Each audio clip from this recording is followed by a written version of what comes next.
অমৃত Bharat express train দাঁড়াবে ডানকুনিতে। Malda town থেকে Bengaluru SMVT station পর্যন্ত চলবে সাপ্তাহিক এই ট্রেন। অযোধ্যা থেকে ফ্ল্যাগ অফ করে অমৃত ভারতের সূচনা করেন প্রধানমন্ত্রী নরেন্দ্র মোদী। মালদা থেকে বেঙ্গালুরু যাবার এই ট্রেন থামবে ডানকুনিতে। এদিন ডানকুনি স্টেশনের 5 নম্বর প্ল্যাটফর্মে পূর্ব রেলের তরফে উদ্বোধনী অনুষ্ঠান করা হয়। উপস্থিত ছিলেন বর্ধমান দুর্গাপুর লোকসভার সাংসদ সুরেন্দর সিং আলুওয়ালিয়া, পূর্ব রেলের DRM। অমৃত ভারতে চেপে পূর্ব বর্ধমান থেকে ডানকুনিতে আসেন সাংসদ। মঞ্চে দাঁড়িয়ে তিনি বলেন, এটা আমাদের জন্য গর্বের বিষয়। পশ্চিমবঙ্গে দুটো অমৃত ভারতের মধ্যে একটা পেয়েছে।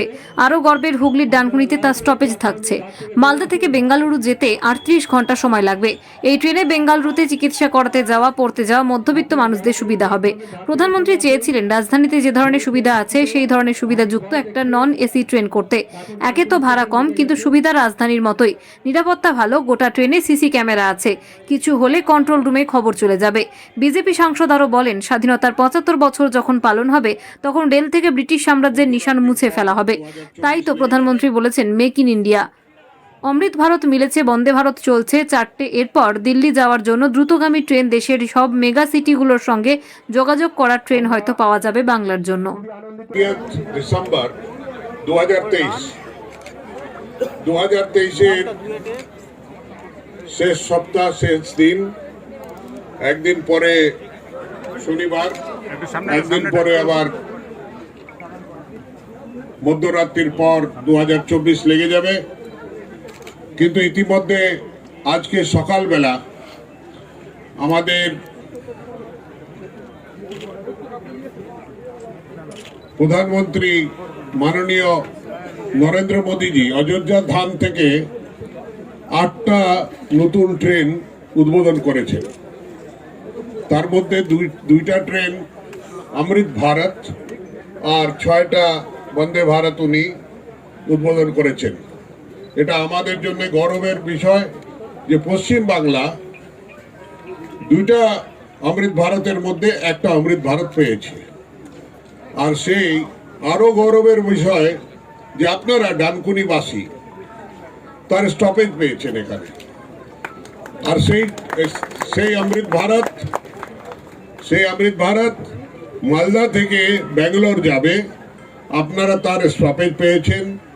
আর এই নর্মালি এই দূরত্ব যে ট্রেনগুলো যেত, এই দূরপাল্লার ট্রেনগুলো, তাতে 45 ঘন্টা প্রায় লাগতো।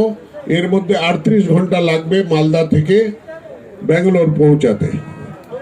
এটা একটা ভালো পক্ষ। আরেকটা পক্ষ আছে, নর্মালি লোকে ব্যাঙ্গালোর ঘুরতে বেড়াতে যায় না, বেশিরভাগ পেশেন্ট যায় ট্রিটমেন্টের জন্য। মধ্যবিত্ত পরিবারের লোকেরা আর্থিক চাপে থাকে, তারা বাধ্য হয়ে তারা এয়ার কন্ডিশন কোচে ট্রাভেল করতে হতো তাদেরকে, কেন কি জেনারেল কোচের ট্রেনে অনেক অভাব আছে। আমাদের মাননীয় প্রধানমন্ত্রী এই কষ্টের কথা বুঝে এই ট্রেনের ব্যবস্থাটা নিয়েছেন। আর রেল মন্ত্রণালয়কে সেইভাবে উনি ডাইরেকশন দিলেন যে সমস্ত ফ্যাসিলিটি যেটা একটা